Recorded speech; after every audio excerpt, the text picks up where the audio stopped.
Hi hello guys, welcome back to my channel. ഇന്ന് എൻ്റെ birthday ആണ് കേട്ടോ. അപ്പോൾ ഒരു കുഞ്ഞു ബർത്ത്ഡേ സെലിബ്രേഷൻ്റെ വീഡിയോ ആണ് ഇന്നത്തേത്. അപ്പോൾ ഫസ്റ്റ് തന്നെ ഇതാ അമ്മമ്മ പറഞ്ഞു ഈ കണ്ടത്ര കാലത്തിലാണെങ്കിൽ ഇതുവരെ അമ്മേനെ ബർത്ത്ഡേ വിഷ് ചെയ്തില്ലെന്ന്. അപ്പം അമ്മയ്ക്ക് ഈ പ്രാവശ്യം അമ്മമ്മയ്ക്ക് ഒന്ന് അമ്മേനെ വിഷ് ചെയ്യാനൊരു ആഗ്രഹം തോന്നി. ഫസ്റ്റ് ജീവിതത്തിൽ ആദ്യമായി വിഷ് ചെയ്യുമ്പോഴുള്ള എൻ്റെ അമ്മേൻ്റെ റിയാക്ഷനാണ് കേട്ടോ. ഹാപ്പി ബർത്ത്ഡേ മോളെ.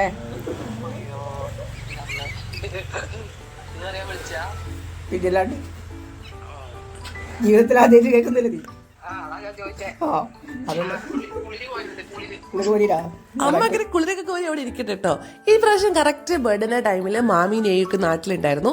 അപ്പോൾ പിന്നെ ഞങ്ങൾ എല്ലാവരും കൂടെയാണ് അമ്മയ്ക്ക് കുറച്ച് ഡ്രസ്സൊക്കെ വാങ്ങാമെന്ന് കരുതി ടൗണിലേക്ക് പോയത്.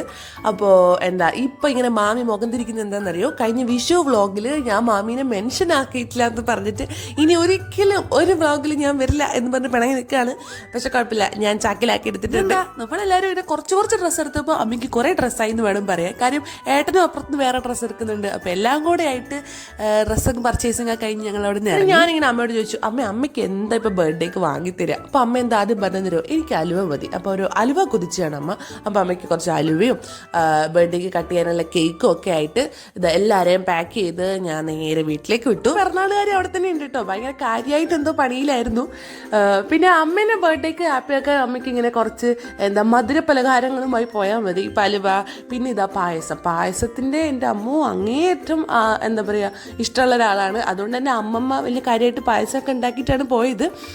പിന്നെ ഇത് നമ്മുടെ ബർത്ത്ഡേയുമായിട്ട് യാതൊരു ബന്ധമില്ലാത്ത ഒരു കാര്യമാണ്. നമ്മുടെ തൊട്ടപ്പുറത്തെ വീട്ടിലെ ചേച്ചീൻ്റെ ആട്ടിൻകുട്ടികളാണ്. അപ്പോൾ നെയ്യൂനും അന്നക്കുട്ടിക്കൊക്കെ അതിനെ തൊടണം കളിക്കണം എന്നൊക്കെ പറഞ്ഞപ്പം വെറുതെ അവരെയും കൂട്ടി ഗ്രൗണ്ടിൽ പോയി ആ ആടിനെ ശല്യപ്പെടുത്തി. പാവം മര്യാദയ്ക്ക് അവിടെ നിന്ന് കഴിച്ചുകൊണ്ടിരുന്ന ആടാ, അതിനെ ഞങ്ങൾ വിളിച്ച് ശല്യപ്പെടുത്തി കുറച്ച് ഫോട്ടോസൊക്കെ എടുത്ത് അവരെ പറഞ്ഞു വിട്ടിട്ടുണ്ട്. Okay, come to the point. നമ്മുടെ ബർത്ത്ഡേ ആണല്ലോ നമ്മുടെ മെയിൻ പോയിന്റ്. ബർത്ത്ഡേക്ക് അച്ഛനാണ് ഈ കാണുന്ന ഡ്രസ്സ് അമ്മയ്ക്ക് വാങ്ങിക്കൊടുത്തതെങ്കിലും ഇത് സെലക്ട് ചെയ്തത് ഞാനും മാമിയും കൂടിയാണ്. അപ്പോൾ സെലക്ട് ചെയ്യാൻ പോയപ്പം കറക്റ്റ് മാമിയും ഇതേപോലെ തന്നെ ഒരു ഡ്രസ്സ് എടുത്തിട്ടുണ്ടായിരുന്നു. അപ്പോൾ അത് എനിക്ക് പാകാണ്. അപ്പോൾ എന്ത് ചെയ്തു, ഞാനും അമ്മയും കൂടെ പോയിട്ട് 2-3 ഫോട്ടോസൊക്കെ എടുത്തു. അമ്മേനെ ബർത്ത്ഡേക്ക് സർപ്രൈസ് ചെയ്യുക എന്നുള്ളത് കുറച്ച് ബുദ്ധിമുട്ടുള്ളൊരു കാര്യമാണ് കേട്ടോ. കാര്യം എന്താണെന്ന് വെച്ചാൽ അമ്മ ആ ഡേറ്റ് ഓർക്കുന്നുണ്ടാവും. ഇനി അഥവാ അമ്മ ഓർത്തില്ലെങ്കിലും അമ്മേൻ്റെ ഒരു കസിൻ ബ്രദർ ഉണ്ട്. ഇവർ രണ്ടും സെയിം ഡേറ്റാണ് ബർത്ത് ഡേറ്റ് വരുന്നത്. അപ്പോൾ ഇവർ അങ്ങോട്ടും ഇങ്ങോട്ടും വിഷ് ചെയ്താൽ അത് എങ്ങനെയെങ്കിലുമൊക്കെ ഓർക്കും. അതുകൊണ്ട് അമ്മയ്ക്ക് ഭയങ്കര സർപ്രൈസ് കൊടുക്കുക എന്നുള്ളത് അത്ര നടക്കാറില്ല. പിന്നെ എന്താണെന്ന് വെച്ചാൽ ഇത്രയധികം ഡ്രസ്സ് അമ്മ കിട്ടുന്ന ഒട്ടും വിചാരിച്ചില്ല. കാര്യം നേരത്തെ അച്ഛൻ ഓൾറെഡി അച്ഛൻ ഡ്രസ്സൊക്കെ കൊടുത്തോണ്ട് ഇനി ജസ്റ്റ് ഒരു കേക്ക് കട്ടിങ് മാത്രമേ ഉണ്ടാവുള്ളൂ എന്നാണ് വിചാരിച്ചത്. പക്ഷേ വീണ്ടും ഡ്രസ്സ് കണ്ടപ്പോൾ അമ്മ ഡബിൾ ഹാപ്പിയായി. അപ്പോൾ അങ്ങനെ സന്തോഷത്തിൽ ഞങ്ങളെല്ലാവരും കൂടെ ഭക്ഷണമൊക്കെ കഴിച്ച് ബർത്ത്ഡേ പരിപാടികളൊക്കെ അവസാനിപ്പിച്ചു. അപ്പോൾ ഇതൊക്കെയായിരുന്നു അമ്മേൻ്റെ കുഞ്ഞു ഒരു ബർത്ത്ഡേ സെലിബ്രേഷൻ. അപ്പോൾ എല്ലാവർക്കും ഈ വീഡിയോ ഇഷ്ടപ്പെട്ടെന്ന് ചോദിക്കുന്നു. ഇഷ്ടപ്പെട്ടാണെങ്കിൽ ലൈക്ക് ചെയ്യുക, ഷെയർ ചെയ്യുക, സബ്സ്ക്രൈബ് ചെയ്യുക ആൻഡ് കമൻറ്റ് ബിലോ. ബൈ.